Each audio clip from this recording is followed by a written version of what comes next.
મિત્રો, સાણંદની આશા કિરણ સ્કૂલની બરાબર સામે મુનિયાશ્રમ ચોકડી પાસે દારૂનો સપ્લાય કરી રહેલું એક આઈસર આજે સવારે ઉલટું પડી ગયું અને હજારોની હજારો બોટલ એમાંથી બહાર આવી। ત્યારે ગુજરાતના નાગરિકોને સવાલ થઈ રહ્યો છે કે આ દારૂ 30+ તૈયારી માટેનો હતો કે પેલા 8 ચોપડી પાસની ચોરીનો સામાન હતો।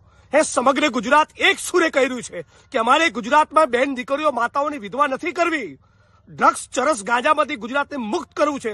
અને છતાં ગુજરાતના ઉચ્ચ આઈપીએસ અધિકારીઓ અને 8 ચોપડી પાસની સંપૂર્ણ મિલીભગતના કારણે એમણે સુધરવું નથી, એમની લાંચ વૃત્તિ ત્યજવી નથી। એના કારણે આજે પણ ગુજરાતમાં દારૂની મોટી લાઈનો ચાલુ છે। અમે પણ સંકલ્પબદ્ધ છીએ અને સમગ્ર ગુજરાતને વિડીયોના માધ્યમથી અપીલ કરું છું કે 30+ પહેલા જ્યાં પણ ડ્રગ્સ ચરસ ગાંજો અને ઇંગ્લિશ દારૂ આવવાનો હોય એની તમામ માહિતી અમારા સુધી પહોંચાડો। હું માંગ કરું છું વિડીયોના માધ્યમથી કે જે પણ જિલ્લાના જે પણ સ્તરેથી આ દારૂ નીકળીને સાણંદ પહોંચ્યો એના રસ્તામાં આવતા તમામ એસપીની ભૂમિકાની પણ આ મુદ્દે તપાસ કરવામાં આવે।